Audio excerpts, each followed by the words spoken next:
नमस्कार दोस्तों, कैसे हैं आप लोग। चैप्टर 6 चल रहा है दिल्ली सल्तनत और दिल्ली सल्तनत का पार्ट 2 है।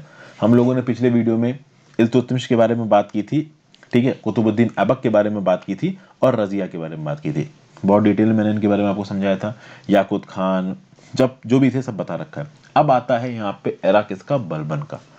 बलबन के बारे में बात करेंगे, बलबन के राज के समय पे क्या हुआ, और उसके साथ साथ ये जो मंगोलों की परेशानी थी कि भाई नॉर्थ वेस्ट फ्रंटियर यहाँ पे जो कमजोर पड़ रहा था आपका दिल्ली सल्तनत का, और कैसे दिल्ली सल्तनत वाले इस मंगोल के अटैक से परेशान थे, और मंगोलों के अंदर भी इंटरनली बहुत डिवीजन हो रखे थे। तो वो भी एक फैसेट है जिसको हम लोग यहाँ पे देखेंगे। अब आप देखो, मोनार्की में और टर्किश चीफ्स में। मोनार्की क्या है, अभी इस मैप पे मैं थोड़ी देर में वापस आऊंगा। तो मोनार्की हो गई भाई राजा आपका, तो इल्तुतमिश हो गया, रजिया हो गई, ये मोनार्की हो गई। और चीफ क्या हो गए, चीफ हो गया भाई नोबल्स। वो नोबल जो कि नीचे इन राजाओं के काम करते थे। ज्यादातर नोबल्स तुर्किश नोबिलिटी के थे, तुर्किश डिसेंट के थे। मतलब ये वो खास मिनिस्टर्स थे जो कि नीचे एडवाइस देते थे राजा को या सुल्तान को, और ये एडवाइस काफी इंपॉर्टेंट होती थी। क्योंकि देखिए, कोई भी बड़ा राजा होगा या फिर कोई भी बड़ा लीडर होगा, उसको एडवाइस देने वाले चाहिए। तो हमारे मोदी जी हैं, मोदी जी हर डिसीजन अपने दिमाग से थोड़े लेंगे। जो नीचे ब्यूरोक्रेट्स बैठे हैं वो इनको एडवाइस देंगे। आप लोग आईएएस आईपीएस की तैयारी करते हो, कल की डेट में आप भी बहुत बड़े ब्यूरोक्रेट बन जाओगे, तो हो सकता है प्राइम मिनिस्टर्स ऑफिस में पीएमओ में सेक्रेटरी की तरह बैठोगे तो आपसे सीधे सीधे प्रधानमंत्री एडवाइस लेंगे। डिपेंड करता है, अगर आप लोग यंग एज पे 21 22 या 23 साल पे अगर आईएएस बन जाते हो तो पूरे चांसेस हैं आप कैबिनेट सेक्रेटेरिएट या फिर प्राइम मिनिस्टर्स ऑफिस में सचिव बन जाओ, हो सकता है। बहरहाल वो एक अलग चीज है। तो यहाँ पे एक इंपॉर्टेंट तुर्किश चीफ था, उसका नाम था उलुग खान। ये जो उलुग खान था ये आगे जाके बनेगा बलबन, ठीक है। तो कुल मिला के मोनार्की और टर्किश चीफ्स के बीच में जो स्ट्रगल था ये जारी था। कैसा स्ट्रगल, तो आपने देखा ही है, रजिया सुल्तान मोनार्की, और टर्किश चीफ कौन, तो चहलगानी। चहलगानी ने कितना परेशान किया रजिया सुल्तान को, राज नहीं करने दिया। अभी इन्हीं टर्किश चीफ्स में से एक था उलुग खान। उलुग खान को बलबन के नाम से जाना जाता है। उलुग खान फाइनली गद्दी पर बैठेगा 1265 एडी में। ओके, कब बैठेगा, 1265 एडी में। और 1265 से लेकर 1287 में तक वो कहीं ना कहीं राज में रहेगा। 1287 के लगभग पे उसकी मृत्यु होगी। लेकिन अब आप समझिए, रजिया की मौत कब हुई है। रजिया की मौत हुई है 1239 में। तो अगर रजिया की मौत 1239 में हुई है और गद्दी पर बैठा बलबन 1265 में, तो इस बीच में क्या हुआ, अब ये हम लोग यहां पे समझने की कोशिश करेंगे। बलबन क्या था कि वो नायब था, डेप्यूटी था किसका, नसीरुद्दीन महमूद का, ठीक है। और बलबन की मदद से ही नसीरुद्दीन महमूद गद्दी पर बैठा था 1246 एडी में। नसीरुद्दीन महमूद कौन था, तो ये इल्तुतमिश का छोटा बेटा था। तो इल्तुतमिश का छोटा बेटा नसीरुद्दीन महमूद दिल्ली सल्तनत की गद्दी पर बैठा 1246 एडी में, और पीछे से इसको मदद कौन कर रहा था, बलबन मदद कर रहा था। बलबन ने नसीरुद्दीन महमूद के साथ अच्छे रिश्ते कैसे कर लिए कि भाई बलबन ने अपनी बेटी की शादी नसीरुद्दीन महमूद के साथ कर दी, ठीक है भाई। और यहाँ पे नसीरुद्दीन महमूद के अंदर रह के जो बलबन की अथॉरिटी है वो ठीक ठाक बढ़ती जा रही थी। लेकिन अब फिर से एक सवाल आता है कि सर ये रजिया तो 1239 1240 के समय पे भी चली गई, तो ये 1240 एडी से लेके 1246 एडी तक क्या हो रहा था, यानी 1240 एडी से लेके 1246 एडी तक क्या हो रहा था। रजिया की मौत के बाद गद्दी पर कौन बैठा, वो एक्चुअली में इंपॉर्टेंट नहीं है उतना, इसके लिए उसके बारे में ज्यादा किताबों में लिखा नहीं रहता है। मैं आपको बताता हूँ, सतीश चंद्रा में क्लियर कट लिखा नहीं है कि 1240 एडी से 1246 एडी में कौन बैठा गद्दी पे। उसका रीजन ये है कि वो उतना इंपॉर्टेंट नहीं है हिस्ट्री के पर्सपेक्टिव से, बट फिर भी मैं हल्की फुल्की जानकारी दे देता हूँ। देखिए, रजिया सुल्तान की मृत्यु के बाद दिल्ली सल्तनत की गद्दी पर बैठेगा मुइजुद्दीन बहराम, ठीक है ना, मुइजुद्दीन बहराम। 1240 से लेके 1242 तक आप कह सकते हो कि ये गद्दी पर बैठेगा। ये छठा राजा था ममलूक डायनेस्टी का, या कह लीजिए दिल्ली सल्तनत का। किसका बेटा था, तो ये बेटा था शमशुद्दीन इल्तुतमिश का। आपको पता है कि इल्तुतमिश अपने सक्सेसर के रूप में किसको अपॉइंट करके गया था, रजिया को। अभी रजिया की तो मृत्यु हो गई, तो रजिया के बाद गद्दी पर कौन बैठ रहा है, मुइजुद्दीन बहराम। अब मैंने जब आपको रजिया सुल्तान के बारे में बताया था, रजिया सुल्तान का हाफ ब्रदर था ये। आप कह सकते हो कि अब होता है ना कि इल्तुतमिश की एक बीवी तो थी नहीं, कई बीवियां थी, उन अलग अलग बीवियों से अलग अलग बच्चे थे। तो एक बीवी से रजिया थी, किसी दूसरी बीवी से आपका ये बहराम था, मुइजुद्दीन बहराम, ठीक है भाई। कहीं ना कहीं आप देखोगे तो ये जो रजिया को भटिंडा में, या फिर जो कहते हैं ताबरिंदा नाम की जो जगह थी, भटिंडा में के पैलेस में जो बंदी बनाया था ना अल्तुनिया ने, बाद में अल्तुनिया से ही शादी कर ली थी रजिया ने। अल्तुनिया के साथ ये कॉन्स्पिरेसी किसने करी थी? इसी मुइजुद्दीन बहराम ने करी थी। मतलब इसका सोचा समझा चाल थी कि रजिया को वहां पे फंसा देना। रजिया इसकी भी बाप थी, उसने भी उससे शादी करके अपने आप को फ्री कर लिया। हालांकि रजिया की किस्मत खराब थी कि उसकी मृत्यु हो गई। अगर वो जैसे तैसे करके दिल्ली वापस पहुंच जाती, कैपिटल वापस पहुंच जाती, तो शायद लंबे समय तक रजिया राज करती, लेकिन उसकी किस्मत खराब थी। बहरहाल बहराम शाह गद्दी पर बैठा और 1240 एडी से लेके 1242 एडी तक, 1240 एडी से लेके 1242 एडी तक ये गद्दी पर बैठेगा। और जिस समय पे ये गद्दी पर बैठेगा, उस समय पे वो चीफ्स, वो नोबल्स जिसने इसकी मदद की थी गद्दी पर बैठने में, वो आपस में लगातार लड़ते रहेंगे। They will constantly beaker among each other. और आप देखोगे कि कहीं ना कहीं जब इसका अंत होगा, किसका, मुइजुद्दीन बहराम का, तो इसकी खुद की ही आर्मी के लोग इसको मार देंगे। 15 मई 1242 ईडी को मुइजुद्दीन बहराम की मृत्यु हो जाती। इसीलिए मुइजुद्दीन बहराम के राज को इतना इंपॉर्टेंट माना जाता है, क्योंकि एक तो ये एफिशिएंट नहीं था, दूसरा ये अपने चीफ्स को कंट्रोल नहीं कर पाया, तीसरा काफी लग्जरी टाइप में रहता था, तो इसको ज्यादा वैल्यू नहीं दी है हिस्ट्री ने, क्योंकि इसने हिस्ट्री में वैल्यू पाने लायक कुछ किया नहीं है। नेक्स्ट इसके बाद कौन गद्दी पर बैठा? तो फिर गद्दी पर बैठे अलाउद्दीन मसूद। अलाउद्दीन मसूद 15 मई के बाद गद्दी पर बैठे। तो मई 1242 एडी से लेकर 10 जून 1246 एडी तक आप कह सकते हो कि अलाउद्दीन मसूद का राज रहा है। और 1246 एडी में तो आपको पता ही है कि नसीरुद्दीन महमूद गद्दी पर बैठेगा बलबन की मदद से। तो 1242 एडी से लेकर 1246 एडी तक गद्दी पर बैठेगा आपका कौन? अलाउद्दीन मसूद शाह। अब आप बोलोगे कि ये अलाउद्दीन मसूद शाह कौन है? तो रुकनुद्दीन फिरोज का बेटा है।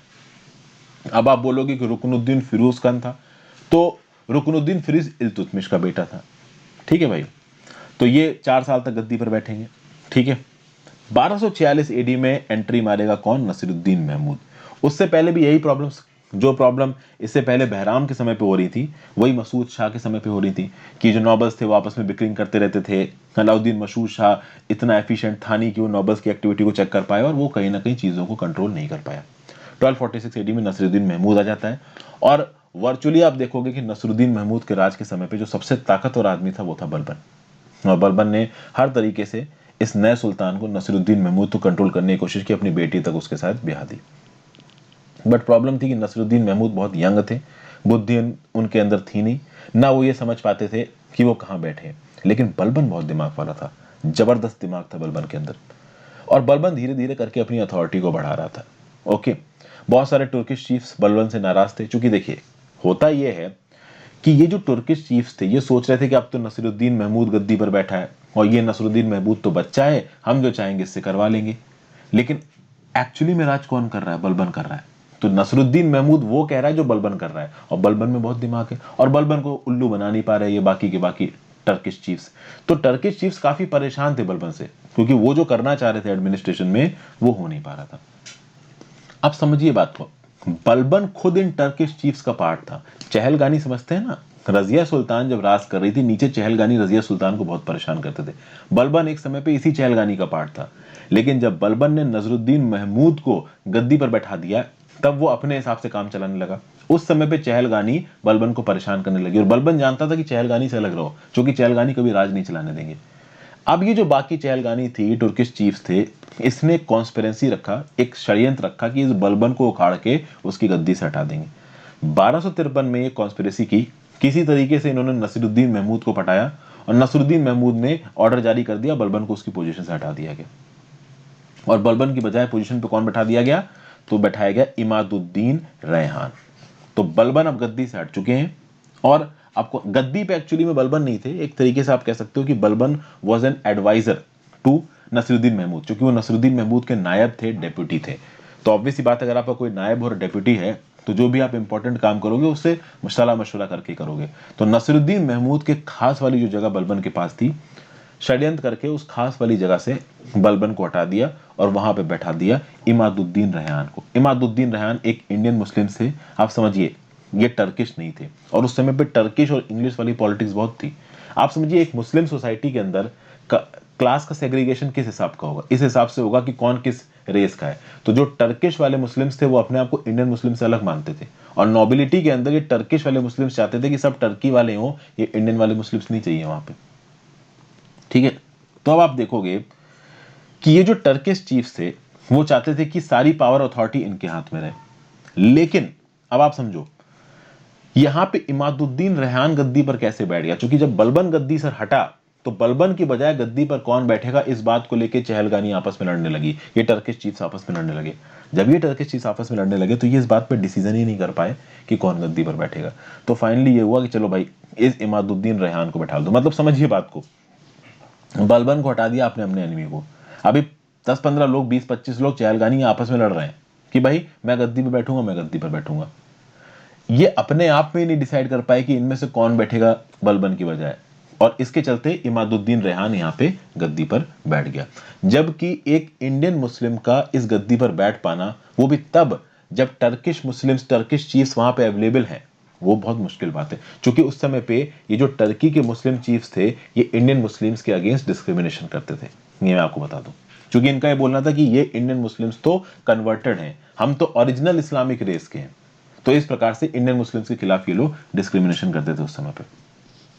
ठीक है भाई, जब बलबन के खिलाफ इन्होंने आप कह सकते हो षड्यंत्र किया, कैसे ना कैसे करके बलबन ने अपनी गद्दी छोड़ दी। बलबन को लगा कि इस समय पे गद्दी छोड़ देना ठीक है। ठीक है भाई, बलबन स्टेप असाइड हो गया, लेकिन बलबन ने अपना ग्रुप बनाना शुरू किया। बलबन ने एक तो अपनी आर्मी बनानी शुरू की, उसने अपना ग्रुप भी बनाना शुरू किया, और अपने डिस्पेस होने के 1.5 साल के अंदर अंदर जो भी उसके अपोनेंट्स थे टर्किश चीफ्स के अंदर, पहले उनमें से कुछ लोगों को पटाया। ठीक है, और उसने अपनी आर्मी भी ठीक ठाक यहाँ पे डेवलप कर लिया। अब सोचिए, उन्हीं टर्किश चीफ्स में से कुछ लोग अब बलबन की साइड आ चुके थे, और बलबन आर्मी रिस्पेक्ट में भी काफी स्ट्रांग हो चुका था, क्योंकि बहुत लंबे समय से वो आप कह सकते हो कि ये दिल्ली सल्तनत के एडमिनिस्ट्रेशन में था, तो मिलिट्री चीफ से भी उसकी पहचान थी। तो अब यहाँ पे मिलिट्री शोडाउन की हालत आ रही थी, बलबन को चाहिए थी ताकत, और बलबन ने सोचा कि ताकत के लिए मैं कुछ भी करूंगा, तो अगर लड़ाई करके भी मुझे इस नसीरुद्दीन महमूद को हटाना पड़ गया तो मैं हटा दूंगा। ठीक है भाई, फिर यहाँ पे आपको पता है कि इल्तुतमिश के समय पे ही मैंने आपको बताया था कि मंगोल्स ये ख्वारिज्मी अंपायर को हटा के पंजाब के इलाके के आसपास में सेटल हो चुके थे। अभी मंगोल्स कितने बड़े इलाके में सेटल थे और कैसे कैसे उनके इलाके आपस में सेग्रीगेटेड थे, ये मैं अभी थोड़ी देर में फोटो के थ्रू आपको दिखाऊंगा। तो ऐसा बोलते हैं कि यहाँ पे बैक एंड से ये जो आपका बलबन था, इसने मंगोल्स के साथ भी थोड़ी मोड़ी ट्रीटी कर ली थी, पंजाब वाले मंगोल्स के साथ। फिर आप देखोगे कि जो सुल्तान महमूद था, जब बात इस बात पे आ गई कि मिलिट्री शोडाउन होगा, सुल्तान नसीरुद्दीन महमूद की आर्मी एक तरफ, बलबन की आर्मी एक तरफ, और ये बलबन लड़ेगा। सुल्तान नसीरुद्दीन महमूद को यह समझ में आ गया कि भाई देखिए बलबन से जीत नहीं पाएंगे, क्योंकि बलबन एक एफिशिएंट मिलिट्री एडमिनिस्ट्रेटर है, उसको एडमिनिस्ट्रेशन का बड़ा लंबा आप कह सकते हो कि एक्सपीरियंस था। और यहाँ पे नसीरुद्दीन महमूद को यह भी समझ में आ गया कि कोई दूसरा टर्किश चीफ ज्यादा मदद कर नहीं पाएगा, चूंकि सारे दोगले किस्म के लोग हैं, और मैंने चूंकि इस बलबन को गद्दी से हटाया है, तो नसीरुद्दीन महमूद थोड़ा सा डर गया सीधे सीधे बलबन से उलझने में। तो उसने मिलिट्री शोडाउन करना सही नहीं समझा। ये जो आपका नसीरुद्दीन महमूद था, उसने बोला कि ठीक है भाई, मैं बलबन की बात मानता हूं और मैं इस इमादुद्दीन रेहान को इसको पोस्ट पर से हटा रहा हूं। आप समझिए बात को, इमादुद्दीन रेहान एक इंडियन मुस्लिम था जो कि कहीं ना कहीं नसरुद्दीन मोहम्मद का डेप्यूटी था। इसको बैठाया गया था इसकी गद्दी पे बलबन को हटा के। बलबन ने बोला कि मैं तो मिलिट्री करके गद्दी ले लूंगा, मिलिट्री लड़ाई करके।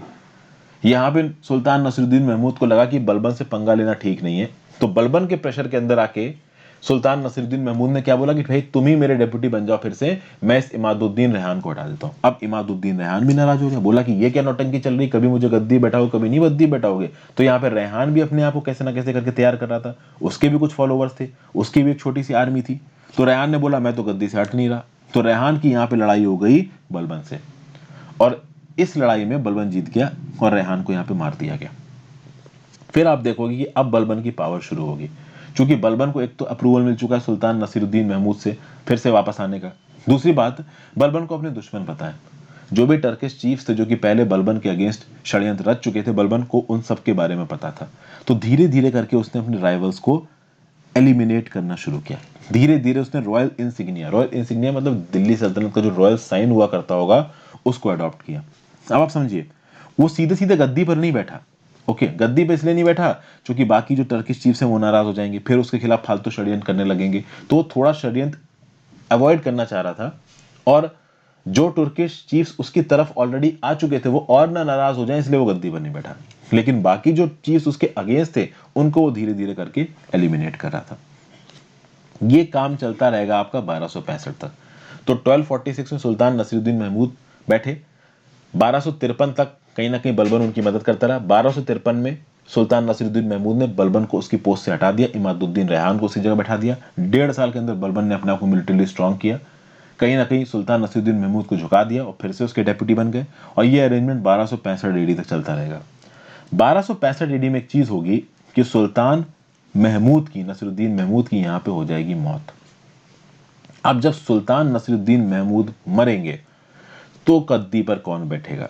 तो वैसे तो देखा जाए तो जो सुल्तान का बेटा है वो गद्दी पर बैठेगा, लेकिन सबसे पहली बात तो यह है कि इस सुल्तान महमूद की मौत कैसे हुई। तो मौत के लिए ऐसा बोला जाता है कि कहीं ना कहीं नसरुद्दीन महमूद को बलबन ने शायद पॉइजन दे दिया था। ओके, और कहीं ना कहीं उसके जो बेटे थे जो कि कहीं ना कहीं गद्दी के लिए एलिजिबल थे, उसको भी एलिमिनेट करने में बलबन का ही हाथ है। कुल मिला के यहाँ पे बलबन को गद्दी पर बैठना था, और गद्दी पर बैठने के लिए साम दाम दंड भेद, किसी को मारना काटना, ये बहुत आम बात रही है हिस्ट्री में। इसमें कोई आश्चर्यचकित होने वाली देखिए बात तो है नहीं। तो यहाँ पे एक चीज तो क्लियर हो गई थी कि बलबन को गद्दी पर बैठना है। अभी गद्दी पर बैठना है तो किसी को तो एलिमिनेट करना पड़ेगा। तो ऐसा बोला जाता है कि उसने जहर देके सबसे पहले मारा नसरुद्दीन मोहम्मद को, उसके बाद जो भी उसके बेटे थे उनको मार दिया।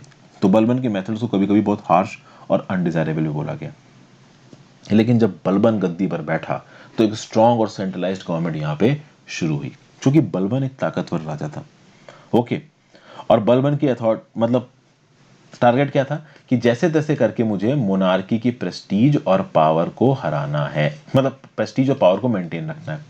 क्योंकि उसको पता है कि टर्किश चीफ्स तो हमारे खिलाफ लड़ ही रहे हैं, तो मुझे मेरी प्रेस्टीज पावर अच्छा करनी है। उसके सामने बहुत सारे इंटरनल डेंजर्स थे, बहुत सारे एक्सटर्नल डेंजर्स थे। इंटरनल डेंजर्स वही टर्किश चीफ थे जो कि लगातार उसकी अथॉरिटी को अपोज करेंगे। और एक्सटर्नल डेंजर्स क्या है? तो मंगोल हो गए, वो राजपूत राजा हो गए, कभी कभी उसी की किसी प्रिंसिपैलिटी में रिबेलियन हो गया। इस प्रकार के बहुत सारे एक्सटर्नल डेंजर्स भी थे। ठीक है, अब समझिए यहां पे वो ऐसा समय था जिस समय पे अथॉरिटी और पावर इस बात पे डिपेंड करती थी कि आप कौन सी क्लास में जन्मे हो। जो लोग नोबल हाउस में जन्मे हैं उनको ज्यादा फिट माना जाता था रूलर बनने के लिए। ओके, बलबन ने क्या बोला कि बलबन ने सोचा कि अगर मैं अपने आप को किसी सुपीरियर रेस का दिखा दूंगा तो यहाँ पे जो मेरा रूल है उसको इंपॉर्टेंट मान लिया जाएगा, मेरा जो क्लेम है थ्रोन के प्रति उसको इंपॉर्टेंट मान लिया जाएगा। क्योंकि देखिए, एक बार जब आप गद्दी पर बैठ जाते हो ना, तो आप गद्दी पर बैठे हो, आपके अंदर काम करने वाले लोग और आपकी आवाम, जो आपकी आबादी है, वो ये बात माननी चाहिए कि आप उनके राजा हो। अगर आप गद्दी पर बैठे हो और किसी ने आपको अपना लीडर माना ही नहीं, तो फिर गद्दी पर कब तक बैठोगे? कभी ना कभी उखाड़ के फेंक दिए जाओगे। ठीक है, तो इसीलिए बलबन ने क्या बोला कि भाई मैं तो लेजेंडरी किंग अफरासियाब का डिसेंडेंट हूं। मतलब कि क्या होता था कि इस समय के जो राजा महाराजा होते थे ना, वो अपने आप को ताकतवर दिखाने के लिए अपने आप को किसी बड़े महान राजा का डिसेंडेंट मानते थे।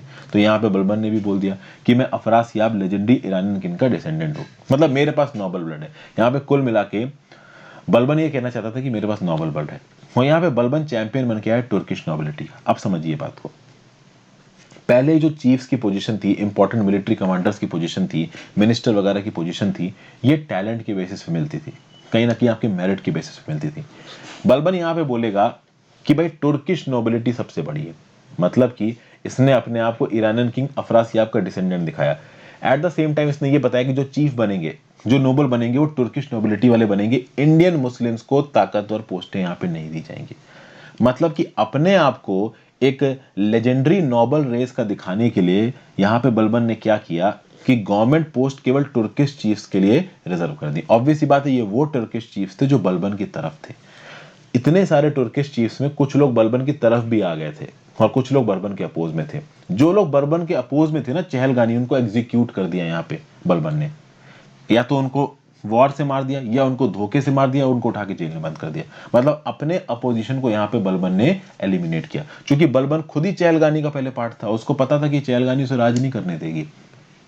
तो जो उसके अगेंस्ट टर्किश चीफ थे उसको तो एग्जीक्यूट कर दिया बलबन ने। बचे कुछ जो उसके साथ के जो चीफ्स थे उनको इंपॉर्टेंट मिनिस्ट्रियल पोस्ट दी। एक बात तो क्लियर हो गई कि बलबन के समय पे इंडियन मुस्लिम्स को पावरफुल पोस्टें नहीं मिला करती थी। क्योंकि इंडियन मुस्लिम्स टर्किश नोबिलिटी के नहीं थे, तो इसलिए बलबन उनको इंपॉर्टेंट पोस्ट नहीं देता था। क्योंकि बलबन को ऐसा लगा कि अगर मैं मेरिट के बेस पे इन इंडियन मुस्लिम्स को इंपॉर्टेंट पोस्ट दूंगा तो मेरा ये जो क्लेम है कि मैं टर्किश नोबिलिटी के प्योर ब्लड का हूं, ये कमजोर पड़ जाएगा। तो अपने ब्लड क्लेम को, अपने थ्रोन के क्लेम को और जस्टिफाइड दिखाने के लिए उसने केवल तुर्किश नोबिलिटी को इंपॉर्टेंट पोस्ट दी। अब आप समझिए ये रेस, कौन कहाँ जन्मा है, इन सब बातों को कहीं ना कहीं बलबन बहुत ज़्यादा जस्टिफाई करता था, और ये कहीं ना कहीं गलत भी था। एक इंस्टेंस है जहां पे एक बहुत इंपॉर्टेंट ट्रेडर कहीं ना कहीं बलबन से मिलने के लिए आया। अब खास बात यहाँ पे ये थी कि ये इंपॉर्टेंट ट्रेडर कहीं ना कहीं बलबन के अंदर जो लोग थे उनके काफी काम का था। अगर इस इंपॉर्टेंट ट्रेडर के दम पे थोड़ी बहुत ट्रेडिंग वगैरह शुरू हो जाती तो उसमें भी लोगों का काफी नुकसान होता और सरकार भी पैसा कमाती। लेकिन बलबन ने उससे मिलने से मना कर दिया। बलबन ने बोला कि ये ट्रेडर हाई बॉर्न नहीं है, लो बॉर्न है, तो मैं इससे मिलूंगा ही नहीं। तो हिस्टोरियन बरानी ने कहीं ना कहीं बलबन को चैंपियन दिखाया तुर्किश नॉबल्स का, और बलबन के मुंह में हमेशा ये शब्द रहते थे। ऐसा बोला है किसने? बरानी ने। बरानी ने क्या बोला कि whenever I see a base born ignoble man, my eyes burn and I reach in the anger for my sword to kill him। ये बरानी बोल रहा है, बट किसके लिए बोल रहा है? बलबन के लिए बोल रहा है। मतलब ये बलबन के शब्द हैं। मतलब बलबन ये बोल रहा है कि अगर मैं किसी छोटी जात में जन्मे, हाँ आप कह सकते हो कि मुस्लिम्स में भी कहीं ना कहीं अपर और छोटा कास्ट वाला हिसाब होता था। हिंदू धर्म जितना नहीं था बट थोड़ा बहुत था, क्योंकि इंडियन कल्चर के साथ मिक्स हो गए थे। अभी इंडियन कल्चर के साथ मिक्स हो गए तो कुछ तो इंडियन कल्चरल ट्रेट आएंगे ना, अच्छे आएंगे तो बुरे भी आएंगे। तो यहाँ पे और एक और बात थी, यहाँ पे कास्ट और क्लास इस बात पे भी डिपेंड करती थी कि जो टर्किश नॉबल्स है वो हायर कास्ट के होंगे और जो इंडियन मुस्लिम्स हैं वो उनके लिए लोअर होंगे। ये बात भी यहाँ पे फिक्स थी। तो अब आप देखो तो यहाँ बलबन क्या बोल रहा है कि जब भी मैं किसी गिरे हुए या लोअर कास्ट के इंसान को देख लेता हूँ तो मेरी आंखें जलने लगती है, मैं अपनी तलवार ढूंढने लगता हूँ कि मैं इसको मार दूं। मतलब हद से ज्यादा यहाँ पे तुर्किश नोबिलिटी को इंपॉर्टेंट दिखाना, इंडियन मुस्लिम्स को नीचा दिखाना, हाई बॉर्न को इंपॉर्टेंट दिखाना और लो बॉर्न को नीचा दिखाना, ये सब काम यहाँ पे करने लगा था बलबन। इससे थोड़ी बहुत इसकी एडमिनिस्ट्रेटिव एफिशिएंसी कम हुई। ओके, हालांकि ये शब्द एक्चुअली में बलबन ने बोले हैं कि नहीं बोले इस बात पे काफी डाउट है, बट बरानी ने बताया हिस्टोरियन ने, तो यहाँ पे हम लोग डिस्कस कर रहे हैं। ठीक है भैया, फिर आगे बात करते हैं। अच्छा, लो बॉर्न चाहे वो टर्क हो चाहे वो नॉन टर्क हो, दोनों से ही कहीं ना कहीं बलबन को नफरत थी। तो बलबन के कुछ कैरेक्टरिस्टिक्स तो देखिए यहाँ पे आपको आइडिया लग ही गया होगा। प्लस अब आप देखोगे कि बलबन के एडमिनिस्ट्रेशन में एक और बड़ी बात थी। आप कह सकते हो कि वो किसी के साथ भी पावर ज्यादा शेयर नहीं करना चाहता था, और इसीलिए वो चाहता था कि जो ये टर्किश चीफ थे बहुत ज्यादा ताकतवर ना हो, चहलगानी ज्यादा ताकतवर ना हो। जो भी चहलगानी में उसके साथ था कहीं ना कहीं बलबन उसके साथ ठीक था, बट ताकत वो उनको भी नहीं देता था। और जो चहलगानी में उसके अपोजिट में खड़े थे, जो उसके खिलाफ षड्यंत्र कर रहे थे, उसको तो उसने वैसे भी नहीं छोड़ा भाई, मार देता था वो। अगर उसको लगता था कि वो कोई भी उसकी अथॉरिटी के अगेंस्ट खड़ा हो रहा है, उसने तो अपने कजिन शेर खान को भी इसके लिए मार दिया। लेकिन पब्लिक में अपनी इमेज बलबन अच्छा लगना चाहता था। पब्लिक के सामने जो बलबन था वो जस्टिस को इस प्रकार से एडमिनिस्टर करता था जैसे कि वो बहुत इम्पार्शियल है। फॉर एग्जाम्पल कि अगर कोई बहुत बड़े गवर्नर का सगा रिश्तेदार भी होगा ना, अगर उसने भी कुछ गलत कर दिया तो बलबन उसको सजा देगा। जैसे कि बदायूं का गवर्नर, अवध के गवर्नर ने अपने पर्सनल से उसके साथ सही नहीं किया, जो उनके पर्सनल गुलाम थे उनके साथ सही नहीं किया, तो बलबन तक खबर पहुंची। हाँ, बलबन को पता था कि अगर गवर्नर का सपोर्ट किया तो लोगों को लगेगा कि भाई ये नोबिलिटी का साथ देता है।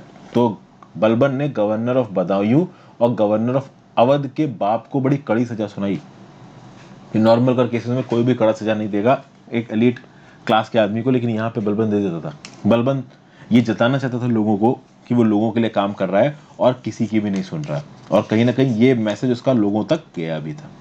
ठीक है, फिर उसके आगे बात की जाए तो बलबन ने हर जगह पे स्पाइस अपॉइंट करके रखे हुए थे। स्पाइस मतलब कि जासूस। बलबन को किसी पे भरोसा नहीं था, तो भाई किसी पे भरोसा नहीं तो स्पाइस तो देखो अटेंड करने ही पड़ेंगे। फिर आप समझो कि उसने एक बड़ी तगड़ी स्ट्रॉन्ग सेंट्रलाइज्ड आर्मी बना रखी थी ताकि कोई भी इंटरनल डिस्टर्बेंस से वो बच सके। मंगोलों को भी हराना था। मंगोल पंजाब में कब्जा करके बैठे थे और मंगोल दिल्ली सल्तनत के लिए डेंजरस थे, इसलिए आर्मी स्ट्रॉन्ग करनी जरूरी थी, और बलबन ने आर्मी स्ट्रॉन्ग की थी। उसने मिलिट्री डिपार्टमेंट को रीऑर्गेनाइज किया जिसको बोला गया दीवाने अर्ज। वो सोल्जर्स, वो ट्रूपर्स जो कि पूरी तरीके से फिजिकली फिट नहीं है, पहले किसी जंग में उनको कुछ प्रॉब्लम आ गई हाथ पाँव में, या फिर बाद में आप कह लो कि वो बूढ़े हो गए हैं, किसी भी प्रकार से मेडिकली फिट नहीं है, तो जो मेडिकली फिट नहीं थे उनको पेंशन दे के रिटायर कर देता था। अब ऑब्वियस ही बात है, जब आप ऐसे रिटायर करना शुरू कर दोगे और उसमें भी कोई नॉर्म्स तो थे नहीं, तो यहाँ पे कहीं ना कहीं ये जो मिलिट्री डिपार्टमेंट के लोग हैं ये नाराज होने लगेंगे। तो आप देखोगे कि जब ये जो ट्रूपर्स थे जो कि कहीं ना कहीं ज़्यादातर टर्क्स थे जो कि आर्मी में काम कर रहे थे दिल्ली सल्तनत की, और दिल्ली सल्तनत की आर्मी में काम कर रहे थे, मतलब उनको तनख्वाहें मिल रही। अब अगर यहाँ पे पेंशन ऑफ कर दिया जाएगा, फिजिकल अनफिट होने की वजह से तो भाई उनकी तो कमाई बंद हो जाएगी, धंधा पानी चौपट हो जाएगा, पैसे खाएंगे क्या। तो अब ऐसे केसेस में वो लोग रेबेल करेंगे तो थोड़े बहुत डिसीजंस बलबन को रोकने भी पड़े अपने। ओके, जितने भी डिसीजंस थे, ऐसा नहीं कि बलबन ने सब अपने मन से कर ही दिए, कुछ ना कुछ बलबन को रोकना भी पड़ा। फिर दिल्ली के आसपास की जो लॉ एंड ऑर्डर सिचुएशन थी खराब थी। दोआब में जो लॉ एंड ऑर्डर सिचुएशन थी, मतलब गंगा जमुना दोआब की बात हो रही, गंगा और जमुना के बीच का जो इलाका था, जो शुरुआत का इलाका हो गया, मतलब जिस डायरेक्शन से गंगा जमुना आ रही है, शुरुआत का जो इलाका होगा वहां को अपर दोआब बोलोगे और बाद को आप कह सकते हो डाउन स्ट्रीम दोआब। खैर, आप देखोगे कि गंगा जमुना दोआब में और अवध में बहुत हद तक रॉबर्स और डेकोइट्स भरे हुए थे। ओके, फिर आप देखोगे कि ईस्टर्न इलाकों से कम्युनिकेशन टूट रहा था इन्हीं रॉबर्स और डोएकॉइट्स की वजह से। तो कहने का मतलब ये है कि अवध में, गंगा जमुना दोआब में बहुत जगहों पे लॉ एंड ऑर्डर की सिचुएशन खराब थी। राजपूत अलग रिबेलियन कर रहे थे न्यू दिल्ली में, और दिल्ली के पास ये जो मेवातीज हैं, ये आप कह सकते हो ये भी बहुत बोल्ड हो गए थे, बलबन की बात नहीं मान रहे थे। तो बलबन को ये समझ में आया कि अगर इन लोगों से अपनी बातें मनवानी है तो कुछ ना कुछ स्ट्रांग करना पड़ेगा। और बलबन ने यहाँ पे क्या चुनी, blood and iron policy. Balban ने बोला कि हमारी बात नहीं मानोगे तो बेटा तुमको काट देंगे। और ये जो ब्लड एंड आयरन पॉलिसी थी आपकी बलबन की, ये बड़ी डेंजरस थी। मतलब कहने का मतलब ये है कि जो भी बलबन की अथॉरिटी के अगेंस्ट खड़ा होगा उसको बलबन काट देगा। तो जो भी बलबन की अथॉरिटी के अगेंस्ट आ रहा था उसकी हंटिंग की जा रही थी, उसको मारा जा रहा था। दिल्ली के आसपास में जो रेबेलियन हो रहा था वहाँ बहुत सारे जंगल थे, बलबन ने सारे जंगल कटवा दिए, क्योंकि इन्हीं जंगल्स में ये रेबेल छुप जाते थे और कहीं ना कहीं बलबन की आर्मी के सोल्जर्स को मिलते नहीं थे, तो उनको ढूंढने के लिए बलबन ने पूरे के पूरे जंगल ही कटवा दिए। फिर बहुत सारी मिलिट्री आउटपोस्ट भी बनाई बलबन ने, जिसको थाना बोला गया। फिर दोआब में, कटिहार मॉडर्न रुहेलखंड में भी कहीं ना कहीं ये जो फॉरेस्ट थे इनको क्लियर कराया गया। ओके, जो रेबेलियस विलेजर्स थे उनको मार दिया गया, उनके बीवी और बच्चों को गुलाम बना लिया गया। फिर अफगान सोल्जर्स की कॉलोनी बनवाई गई, रोड के आसपास, इंपॉर्टेंट शहरों के आसपास सोल्जर्स की आर्मी बनवाई गई। और ये आर्मी क्या करेगी कि वहाँ पे कोई भी डेकॉइटरी करेगा, कोई भी लूटपाट करेगा तो ये सोल्जर्स जाके उसको उड़ा देंगे। फिर राजपूत जमींदार से भी कहीं ना कहीं बलबन परेशान हुआ, ये जो राजपूत राजा थे उनसे भी बलबन परेशान हुआ, क्योंकि सब लोग अपनी अपनी जगह पे ऑटोनॉमी मांग रहे थे। देखिए, उस समय तक इंडिया की आदत नहीं पड़ी थी कि कोई बहुत बड़ा रूलर आए और उसके रूल के अंदर सब लोग रहें। जब आप देखोगे अकबर औरंगजेब का राज आएगा, उस समय तक आप देखोगे कि बहुत लंबी प्रथा बन चुकी होगी इंडियन सोसाइटी में कि एक सेंट्रलाइज्ड रूल है और उस रूल को सब लोग मान रहे हैं। लेकिन बलबन के समय तक ऐसी कोई सेंट्रलाइज्ड अथॉरिटी आई नहीं थी। इससे पहले इल्तुतमिश थे, उससे पहले कुतुबुद्दीन ऐबक थे, उससे पहले आप देखोगे जो राजपूत वगैरह थे नॉर्थ इंडिया के, वो आपस में लड़ते रहते थे। तो कोई बहुत स्ट्रॉन्ग सेंट्रलाइज्ड अथॉरिटी नहीं थी। तो बलबन यहाँ सबका राजा बन के बैठा था, तो ये बात कोई पचा नहीं पा रहा था कि ये राजा कैसे बनेगा। तो जैसे ही पहला मौका मिलता था लोगों को, वो रेबेलियन कर देते थे बलबन के अगेंस्ट। और बलबन ने इसको बहुत बुरी तरीके से दबाया है, उसने बहुत हार्श तरीके से ये सारी की सारी आप कह सकते हो जो भी रेबेलियंस थी इनको दबाया है। फिर आप देखोगे कि बलबन ने लोगों के आंखों में अपनी इमेज बनाने के लिए बहुत तगड़ा मैग्निफिसेंट कोट बनाया, बड़ा ही रिच टाइप का मैग्निफिसेंट कोट बनाया। जब भी वो कहीं जाता था बहुत सारे बॉडीगार्ड उसके साथ रहते थे, वो बॉडीगार्ड अपनी तलवार लेके सामने खड़े रहते थे। वो कोर्ट में ज़्यादा हंसता जोक नहीं करता था। उसने शराब पीना भी छोड़ दिया, क्योंकि शराब पिएगा तो सीरियस मूड में नहीं रहेगा, थोड़ा स्विंग करने लगता है बॉडी, और ऑब्वियस बात है फिर लोग देखेंगे तो लोगों को लगेगा कि यार ये तो सीरियस राजा है ही नहीं, लोग उसको सीरियस लेंगे नहीं। तो कुल मिला के वो अपनी परसोना के ऊपर ज्यादा ध्यान देता था। कुल मिला के लोग उसके बारे में कैसे सोचते हैं और लोग उसको कैसे देखें, किस फॉर्म में देखें, ये सब चीजें बलबन को इंपॉर्टेंट लगती थी। फिर बलबन ने ये सिजदा और पैबोस नाम की भी एक प्रथा चला रखी थी। सिजदा और पैबोस की प्रथा का मतलब क्या है? सिजदा है मतलब प्रोस्ट्रेशन। प्रोस्ट्रेशन का मतलब क्या हो गया कि भाई सुल्तान के सामने गया और तुम बिल्कुल फैल के लेट गए सामने, पेट के बल, कि हाँ साहब मैं तो आपके चरणों में बिल्कुल वो हूं, समर्पित हूं। पैबोस क्या है कि भाई तुम मोनार्च की पैर को चूम रहे हो। अब समझिए, माना कि सुल्तान उस समय बहुत बड़ी चीज थी, लेकिन ये जो सुल्तान के चीफ थे, जो मिलिट्री कमांडर्स थे खासकर, ये बड़े इंपॉर्टेंट थे, ठीक है ना। इनका अपना कुछ रौला था, इनकी तलवार के दम पे ये जो बलबन था वो राज कर रहा था। बलबन तो एक राजा था, नीचे जिसकी आर्मी है, जो उस आर्मी का कमांडर है, उसकी भी तो कुछ औकात है। अब आप यहाँ पे जो कमांडर था वो जाके सुल्तान के सामने बिल्कुल लेटा पड़ा है, उसके पैर चूम रहा है। तो कहीं ना कहीं आप देखोगे कि ये जो प्रैक्टिसेस थी वो आर्मी जनरल्स के कॉन्फिडेंस को कहीं ना कहीं गिरा देती थी। और ये जो सेरेमनीज थी ये ईरान में तो होती थी, लेकिन काफ़ी हद तक ये अन इस्लामिक मानी जाती थी, क्योंकि इस्लाम के जो शासक थे वो इस प्रकार की चीज़ें नहीं कराते थे, सिजदा पैबोज जैसी, लेकिन बलबन यहाँ पे कराता था। लेकिन आप समझिए, ज़्यादा उस समय पे बलबन का इन चीज़ों को लेके किसी ने अपोजिशन नहीं किया, क्योंकि आप कह सकते हो कि उस समय पे बलबन और दिल्ली सल्तनत एक अकेला चैंपियन था इस्लाम का। अब देखिए, इस्लाम के और भी चैंपियंस आए, पहले घुरिद डायनेस्टी आई है, उससे पहले आपको गजनवी डायनेस्टी मिलेगी, फिर ख्वारिज़मी एम्पायर था, ये सब मुस्लिम धर्म को मानने वाले थे। लेकिन अब ख्वारिज़मी एम्पायर को मंगोल हरा चुके थे। ओके, मंगोल से ओवर रैन ख्वारिज़मी एम्पायर। अब आप बोलोगे कि सर मंगोल क्या मुस्लिम नहीं थे? मंगोल का शासक का नाम चंगेज खान था, तो चंगेज खान नाम सुन के आपको ऐसा लगेगा कि ये जो मंगोल्स थे ज़्यादातर मुस्लिम हो गए, बट ऐसा नहीं है। मंगोल्स, मैं आपको बताऊं कि बहुत सेक्युलर थे। मंगोल्स के अंदर अलग अलग धर्म के लोग थे। मंगोल्स की आर्मी में बुद्धिस्ट भी थे, मंगोल्स की आर्मी में कहीं ना कहीं क्रिश्चियंस भी थे। आपको पता है कि मंगोल ने ऑलमोस्ट पूरे चाइना पे कब्जा कर लिया था, और चाइना के अंदर एक साइजेबल पॉपुलेशन थी बुद्धिस्ट की। तो मंगोल की आर्मी में आपको बुद्धिज्म भी मिलेगा, क्रिश्चियनिज्म भी मिलेगा, और इस्लाम फॉलो करने वाले लोग भी मिलेंगे। और ऐसा नहीं था कि मंगोल का जो सेंट्रल लीडर है वो किसी के ऊपर अपने धर्म को इम्पोज करने की कोशिश करे, नहीं। मंगोल वाले चीजों को इम्पोज नहीं करते थे, धर्म के मामले में आप चीजों को इम्पोज नहीं करते थे। तो ये जो मंगोल राज था ना, जो साम्राज्य था ना, इसको आप मुस्लिम साम्राज्य नहीं बोल सकते। इसीलिए यहाँ पे जो बलबन का और दिल्ली सल्तनत का साम्राज्य था, ये एक अकेला ऐसा साम्राज्य था जो कि इस्लाम का चैंपियन था, क्योंकि मंगोल साम्राज्य को आप इस्लामी साम्राज्य नहीं बोल सकते हो। ठीक है, तो ये चीज थी यहाँ पे। तो कहीं ना कहीं बलबन एक अकेला इस्लामिक रूलर बचा हुआ था, और जितने भी बलबन के नीचे बड़े बड़े आर्मी जनरल्स थे उनको भी ये लगता था कि भाई ये रूल बचा रहना चाहिए, ये बलबन बचा रहना चाहिए, क्योंकि मंगोल आके अगर हमको हरा गए तो कोई इस्लामिक रूल बचेगा ही नहीं। जब इस्लामिक रूल नहीं बचेगा तो ये बड़े बड़े इस्लामिक मिलिट्री लीडर भी क्या ही कर लेंगे। तो वो कहीं ना कहीं मंगोल की बात मानते थे। ओके, और एक और खास बात थी, मंगोलों ने भी बहुत कब्जा की दिल्ली के ऊपर कब्जा करने की, ठीक है ना। मंगोलों ने बहुत कोशिश की, लेकिन कहीं ना कहीं उनकी कोशिश को नाकाम किया इन दिल्ली सल्तनत के रूलर्स को, और बहुत लंबे समय तक नाकाम किया। बलबन ने भी नाकाम किया है। कैसे किया ये जस्ट नेक्स्ट वीडियो में ही मैं आपको बताऊंगा। वैसे तो मैंने सोचा था इस वीडियो में बताऊंगा, लेकिन ये वीडियो ऑलरेडी काफी लंबी हो जाएगी, फिर 1 घंटे के ऊपर चली जाएगी। तो अभी थोड़ी देर में इस वीडियो खत्म करूंगा, अभी देखते रहते हैं। फिर आप देखोगे कि बलबन के पास एक अच्छी खासी स्टार आर्मी थी, लेकिन बहुत लंबे एक्सपेडिशंस पे नहीं गया। जैसे कि फॉर एग्जाम्पल आप देखोगे कि वो बंगाल के एक्सपेडिशन पे तो गया, लेकिन साउथ इंडिया में वो ज्यादा नहीं गया बलबन। उसका रीजन क्या था कि आप देखोगे, बलबन को ऐसा लगता था कि ये मंगोल पंजाब में तो सेटल है ही, ये कभी भी दिल्ली की तरफ अटैक मार सकते थे, और बलबन को बिल्कुल सही लगता है, क्योंकि उन्होंने दिल्ली पर अटैक मारा भी।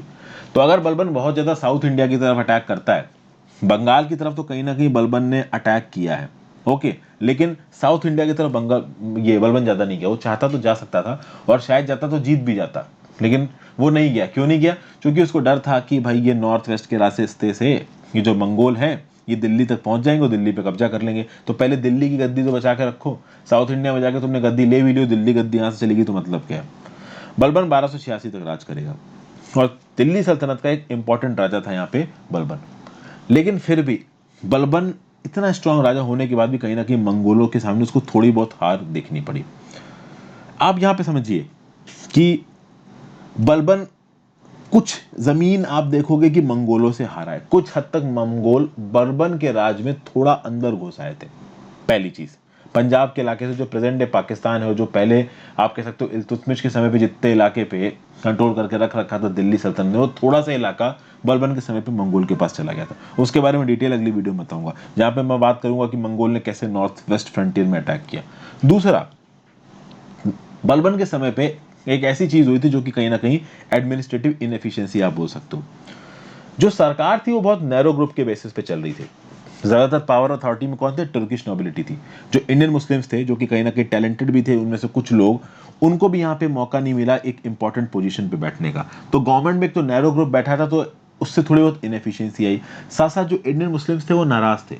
इंडियन मुस्लिम्स को लगा कि ये तो उनका राज है ही नहीं, ये तो उनका राजा है ही नहीं, क्योंकि इंडियन मुस्लिम्स को तो जगह मिल ही नहीं रही नोबिलिटी में। उसके चलते हुए कुछ डिफरेंसेस हुए। उसके चलते भी जो इंडियन मुस्लिम्स थे कहीं ना कहीं टर्किश मुस्लिम से नाराज रहते थे, और जब आपके साथी ही आपसे नाराज होंगे तो आप अंदर से धीरे धीरे कमजोर होते जाओगे, और जब बलबन की मृत्यु होगी तो उसके बाद ये कमजोरी निकल के सामने आएगी।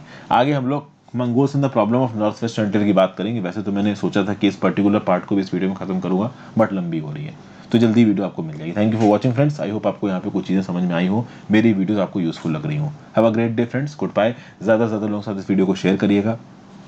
यहाँ तक देख लिया है तो भाई अच्छा लगे तो ज्वाइन बटन दबा के हेल्प कर सकते हैं। मेरे YouTube चैनल के प्लेलिस्ट सेक्शन में जा सकते हैं, अर्शद एजुकेशन के प्लेलिस्ट सेक्शन में, वहाँ पे अलग अलग टॉपिक्स की प्लेलिस्ट बनी हुई है, अच्छा लगे तो आप देखिए उनको। टेलीग्राम ग्रुप ज्वाइन कर लीजिए मेरे लेक्चर्स की नोटिफिकेशन के लिए, जो भी करंट अफेयर्स के लेक्चर्स डालता हूँ उनके लिंक्स के लिए, और साथ साथ वेबसाइट पे जो भी आर्टिकल्स अपडेट होते हैं उनके लिंक्स भी मैं अपने टेलीग्राम चैनल में अपलोड कर दूंगा। तो टेलीग्राम चैनल जरूर ज्वाइन कर लो। डेली बेसिस पे करंट अफेयर्स पढ़ना चाहते हो तो वेबसाइट harshitdwedi.com पे भी जा सकते हो। Thank you for watching, have a great day.